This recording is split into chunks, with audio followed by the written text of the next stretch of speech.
Last week we've been speaking about what the Bible speaks about faith and how can we live by faith. We have been sharing a little bit about faith last week. This week I was praying again, because it's always a challenge to speak for the Church of God.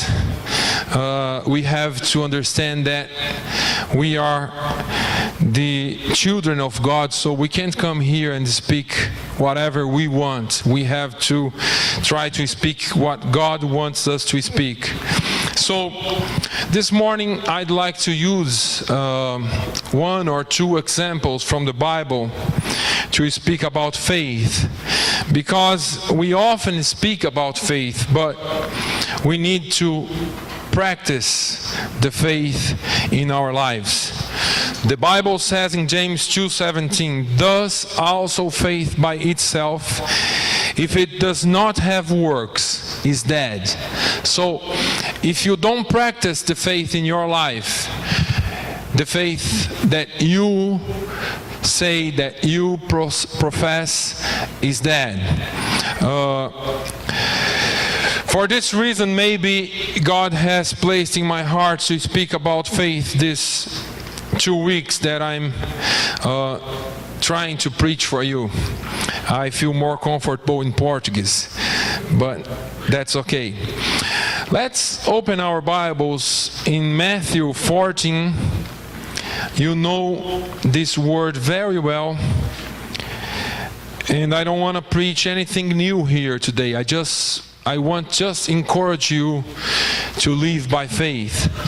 Matthew 14, verse 22 to 33. If you didn't read the Bible this week, let's read today. Matthew 14, verse 22. Immediately Jesus made his disciples get into the boat and go before him to the other side, while he sent the multitudes away. And when he had sent the multitudes away, he went up on the mountain by himself to pray. Now, when evening came, he was alone there. But the boat was now in the middle of the sea, tossed by the waves, for the wind was contrary. Now, in the fourth watch of the night, Jesus went to them walking on the sea. And when the disciples saw him walking on the sea, they were troubled, saying, "It's a ghost." And they cried out for fear. But immediately Jesus spoke to them, saying, "Be of good cheer. It is I. Do not be afraid." And Peter answered him and said, "Lord, if it's you, command me to come to you on the water." So he said, "Come." And when Peter had come down out of the boat, he walked on the water to go to Jesus. But when he saw that the wind was boisterous, he was afraid, and beginning to sink, he cried out, saying, "Lord, save me." And immediately Jesus stretched out his hand and caught him, and said to him, "O you of little faith, why did you doubt?" And when they got into the boat, the wind ceased. Then those who were in the boat came and worshipped him, saying, "Truly you are the Son of God." Amen. I want to take some lessons from this text, because this is a very common text for us. We get used to this, and we get used to listen to Bible texts, but rarely we apply in our lives faithfully. In verse 22, I see a very unusual scene, because they were near the boat, and Jesus made his disciples get into the boat. This these words, made to get into the boat, means strongly urged. Jesus made them. Jesus almost said, go, or I think he said, go into the boat. You have to go into the boat. Jesus commands them to go into the boat. This means for me that they did not want to go into the boat. I think they would like to stay with Jesus, but Jesus said, go into the boat. Maybe they were reminding about the last time they were together, and the waves came against the boat, and Jesus was sleeping there, and he calmed down the storm. But now Jesus was not going with them. So Jesus said, you go into the boat. Sometimes, as disciples of Jesus, we don't want to go where Jesus is commanding us to go.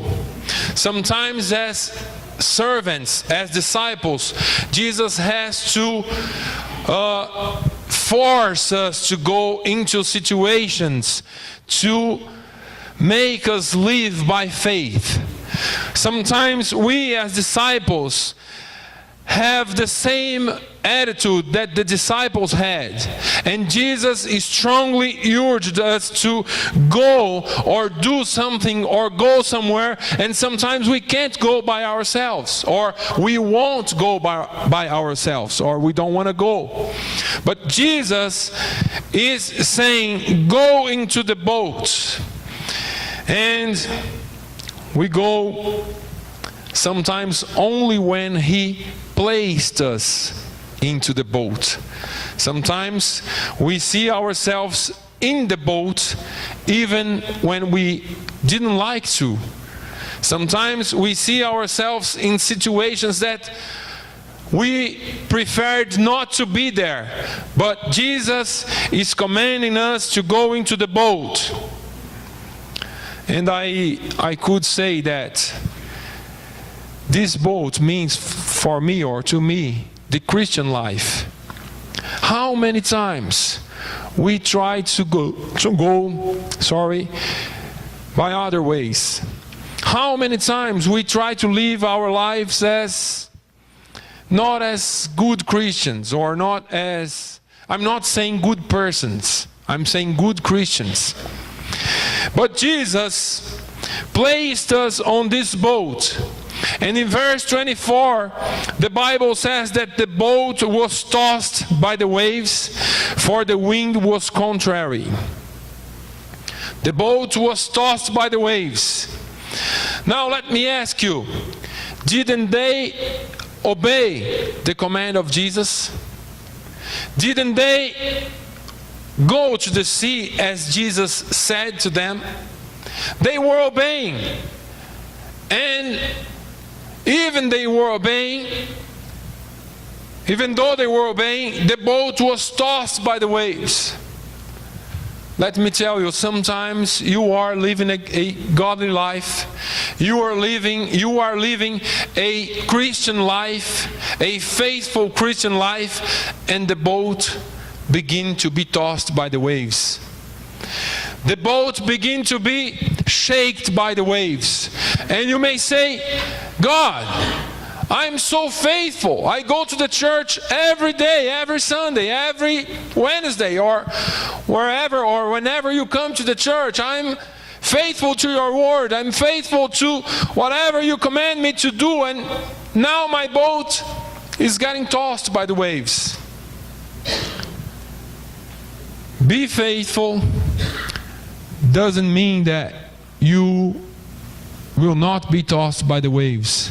Your life is in Jesus' hand, and you have to understand that sometimes He will allow the storm in your life.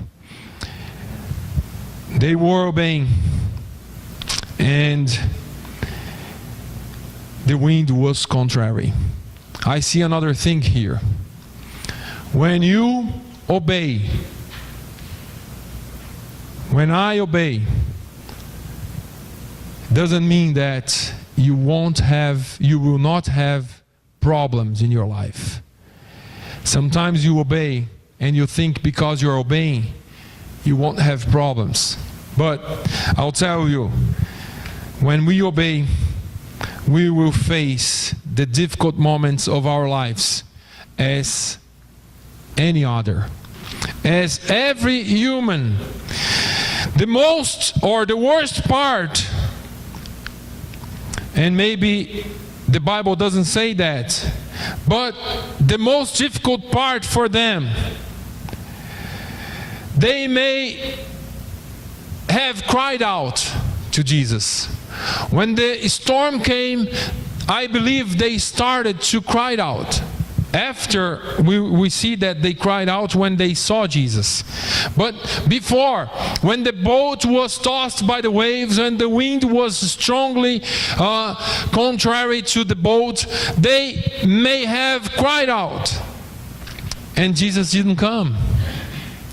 Sometimes we are in situations when you will cry out and Jesus will not answer as you want to hear from Him. Jesus will not answer at the moment that you are crying out. Sometimes we have the impression that He's not listening to us. Sometimes you cry, you ask, you plead, and nothing happens. And I believe they did the same. But Jesus didn't forget you. Jesus never forgets us. He will come on His time. He will come when He wants to come, and His time is the perfect time. Jesus doesn't go by our watch. He goes by His watch. He goes by His eternal being. He goes by His eternal time. He knows what's best for you and for me. And He will come when you are not waiting for Him. The Bible says in verse 25 that now in the fourth watch, the first watch was from 6 p.m. to 9 p.m. It's 3 in 3 hours. The second was 9 to 12. The third was 12 to 3.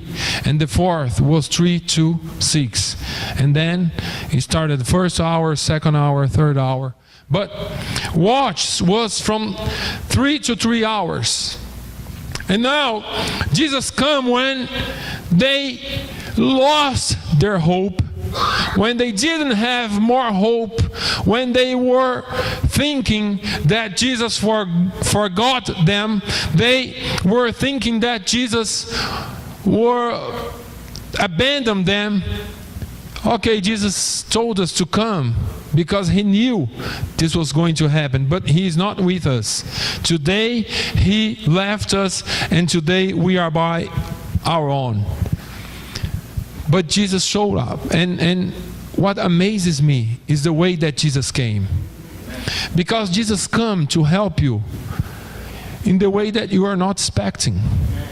Jesus come to help you when you don't wait for Him. He comes the way that you don't expect Him to come, but He comes. And let me tell you, usual things, regular things you do, but Jesus is a God of miracles. He may come walking on the waters to help yourself. We have to wait for Him. Although He may be delayed in your thoughts, but He will come in the right time for you. Verse 25, part B, walking on the sea. Jesus came walking on the sea. Do you think they were waiting for Jesus that time? I don't think so. Or maybe they were thinking, well, Jesus had another boat, or find another boat, or He will come to help us in a way that we are expecting. But Jesus don't work our way. He works His ways. He has His own ways to work in our lives. Jesus don't use your or my way, because He works supernaturally on our favor. When the things are difficult, when the things are hard for us, we can't be desperate. We have to wait on Him. We have to hope that He is coming to help us, even when we don't see how. Because how doesn't matter when I know that He will come. How doesn't matter when I know that I have a faithful God that will come and help me in my troubled times. How is nothing for Jesus. Because if He doesn't come your way, He will come His way. If He doesn't come by the way you expect Him, He will come by the way you don't expect Him. Because as I said, He's a supernatural God of wonders and miracles. And He will perform to you when you need. But the next verse says, verse 28, Peter asks Jesus to command that he comes to him, walking on the waters. Peter was the first to recognize his voice. They couldn't see him. They were just looking to a shadow. It was about, I don't know if it was 4 in the morning, 3 in the morning, maybe. They couldn't see him. You see this person walking on the water, but he said, "Be of good cheer. It is I. Do not be afraid." And Peter recognized, Peter knew that voice. Let me ask you, do you know the voice of Jesus? Do you know His voice? When He speaks to you, are you sure it's Jesus talking to you? Peter knew that voice. Peter knew that was Jesus. And I imagine Peter now stepping out of the boat. Because we always, I believe you all already heard this preaching before. Many times we preach about Peter. Many times we mention Peter going out of the boat. But I imagine when Peter starts to move out of the boat, and the Bible doesn't mention it. This is my translation. Please understand it. Maybe the other disciples were saying, "He will sink." Have you noticed in your life already? Sometimes when you are going to take a step of faith, somebody say, "It's not going to work. It's not going to work. He's crazy." I lived that in my life. How many times people said, "You're crazy. Don't do that. You are safe here. You have everything you need here. You don't need to sacrifice you and your family. You don't have to sacrifice your job. You don't have to sacrifice your career. You don't have to sacrifice anything. You are in a comfort zone." And you say, "No, I hear the voice of Jesus. I can hear He saying, 'Come, come, walk on the waters.'" And you take this step of faith to walk on the waters. And you start to walk. And those who didn't believe you are there maybe saying, "Sink, sink. He will sink, he will sink." And you are walking on the waters because you took the step of faith. There is nothing like believe and trust in your God. Because He's awesome. He is an awesome God. He is an awesome God. Hallelujah. Peter, he starts to walk on the waters. And he was going, I think he walked a good distance. Thank you. a good distance, because he came near Jesus, close to Jesus. And then he starts to see the wind. The Bible says that when he saw that the wind was boisterous, he was afraid. And the biggest or the worst enemy of your faith is called fear. Not Satan, fear. When you listen to Jesus' voice, you don't need to fear anything. You don't have to fear anything. And sometimes we place the guilt on Satan for everything, but sometimes he works in our fear. And Peter saw the wind. Peter saw the waves, and he started to fear. He was afraid. And let me tell you, when we place our eyes in Jesus, we don't have to fear anything. Because if we are only looking to Jesus, we will not see other things. Let me remind you, do you remember David when he came to the war zone, when the Israelites was battling against the Philistines, whatever you want to say, and he came to bring food to his brothers. And at the moment he was there, Goliath came to say, "Hey, where are the men? Where is the man? Or where is the man that will fight against me?" And they were all silent. But David, what David said, "Who's this uncircumcised?" Right? Why? They were looking at his size. And David was looking to his circumcision. And do you know what does it mean? Circumcision, you remember Abraham? Promise, covenant. They were all silent, looking to his size, and David was looking to the promise. Sometimes you're looking to the size of your problem, and God is saying today, look to the promise that I have in your life. You don't have to fear the size of your problem.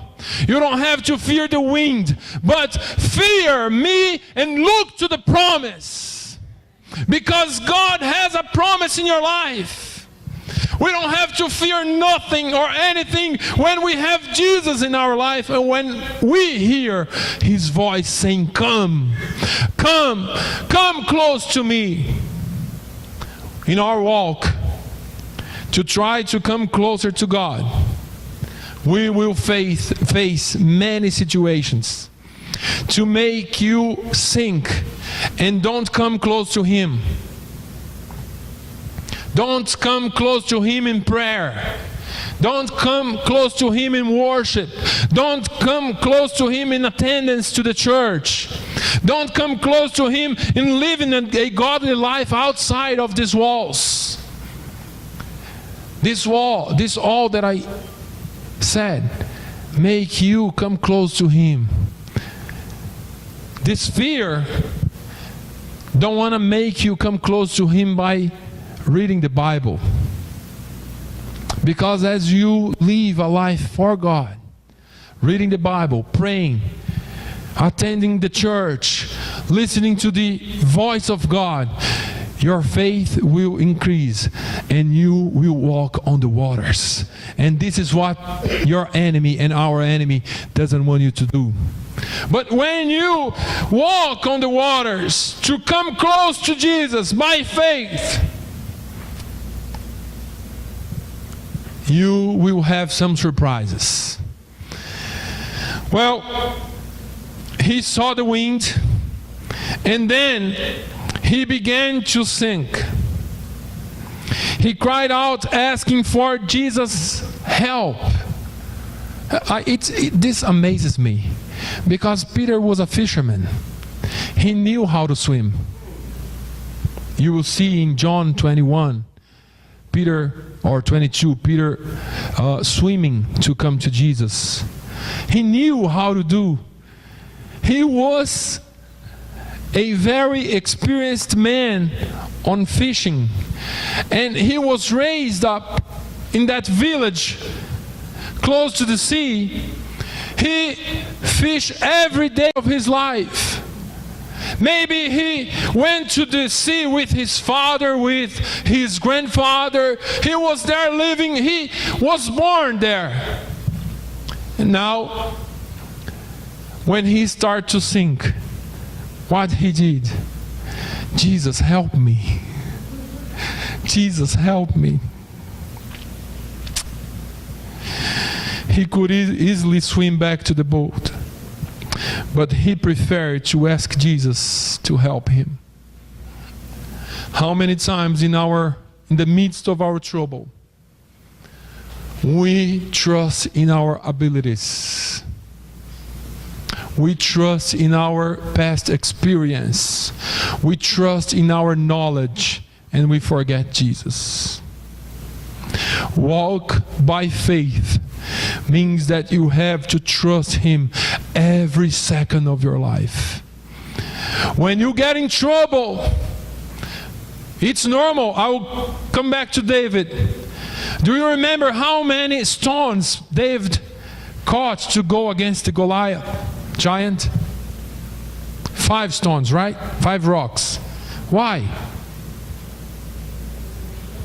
He could miss 1 or 2, but he had 5. It means that you have to have a plan B. And your plan A is Jesus. Your plan B is Jesus. Your plan 3 is Jesus. You have to put your trust in Jesus. Place your trust in Jesus. You don't have to have 1 stone only. You have to have 5 or more. But all of them, you have to trust in Jesus. You have to know that He will help you. Even when you are in a situation that maybe you could resolve. You can come to Him and say, Jesus, help me. I know how to do. But you know what? I prefer to trust you instead trust my abilities. We have to trust in Him. Verse 32. When they got into the boat, when they got into the boat, the wind ceased. I don't know if you see what I see here, but who got into the boat? They. Why? He walked on the water to go to Jesus. When he started to sink, Jesus helped him, and they walked back on the waters to the boat. Everybody says Peter sank, but nobody see that he walked back holding the hand of Jesus to the boat. Let me tell you, only those who walk by faith will have this opportunity to walk side by side with Jesus, holding His hand and walking on the waters. Now I can walk, not because He commanded me, but because He is with me, walking on the waters. If we don't see that, if we don't understand that Peter walked back into the boat with Jesus, like I said, the other disciples should say, or they might say, he sank, but only he walked on the waters. He sank, but only he walked with Jesus on the waters. They were there. They have nowhere to go. They were in the boat. And in the boat, they were in their comfort zones. And they didn't risk. They saw the miracle. They saw Peter walking on the waters. They saw Jesus bringing Peter back into the boat. But they saw. They didn't live the miracle. This is the difference to live by faith. You can see many miracles happening in others' lives. But do you want to live the miracle? It's time to stop to see miracles happening in others' lives. And it's time to begin to live miracles in your life. It's time to step out of the boat and say, God, I want to come where you wanted me to come. Even if I need to walk on the waters, I know that I will walk. And if you walk on the waters, you will live miracles. One of these days I was talking to a brother from the church, and he said, this missionary life must be difficult, but I always see that God performs many miracles. And yes, God performs many miracles. And then how is this? This is miracle.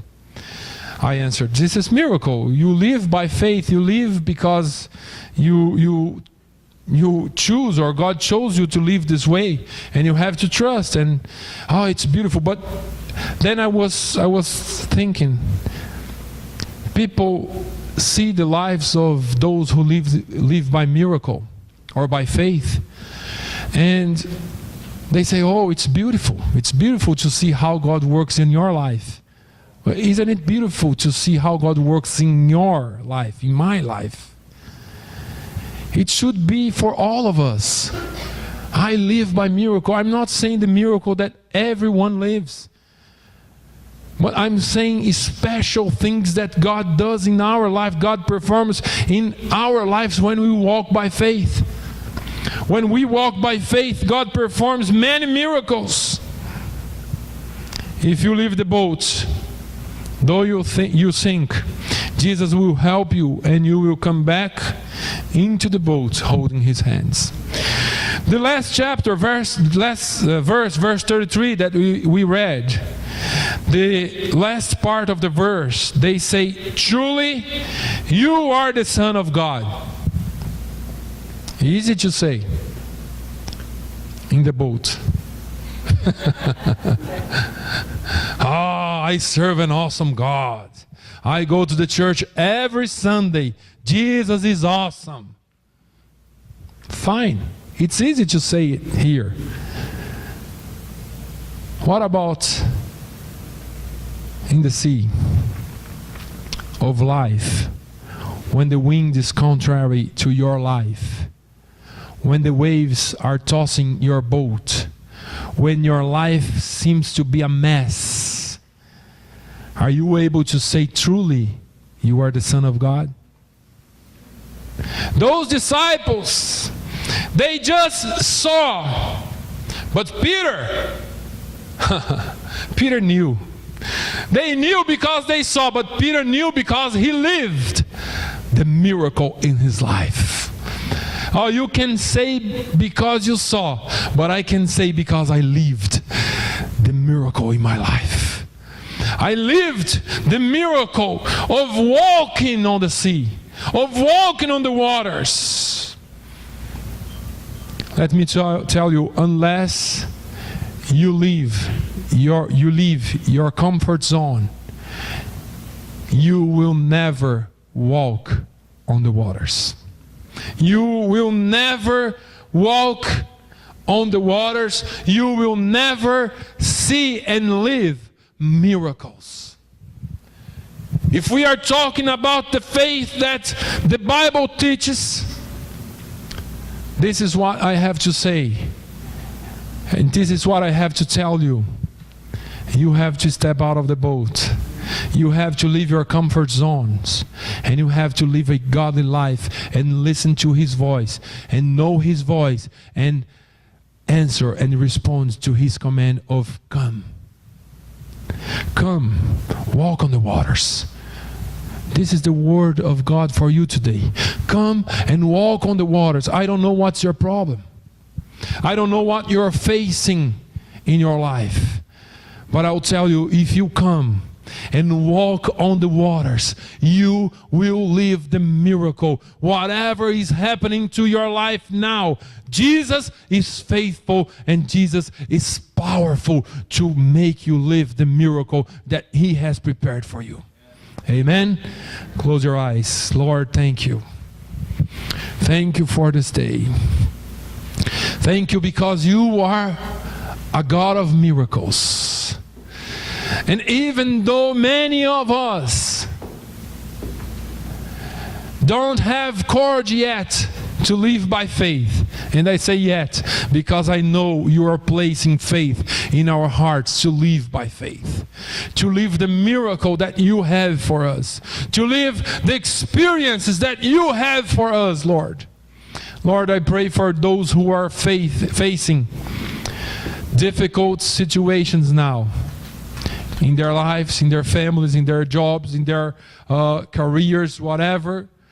But I know that you brought each one of us here today to listen to your word and to understand that we have to live by faith. We have to walk on the waters. We have to live your miracles. We have to live what you have for us. Lord, bring this faith to our hearts, that when you call us, we will be ready to go out of the boat, to leave our comfort zones, to leave the place where we are comfort, and to go to places that we never imagined. But we will be holding your hands. We will be side by side with you, O Lord. And we know that your presence is awesome. Your presence, O Lord. This is all we need, your presence. Because there is no law. There is nothing that can hinder your presence. Where you are, miracles happen. Where you are, lives are changed. Hearts are broken. Oh Lord, I pray that each one of us start today, begin today to live by miracle, by faith, and we will live the miracles. Thank you, Jesus, for this day. Thank you for each one of us that came here today to worship you, to praise your name, and to listen to your voice. I pray in Jesus' name. Amen and amen.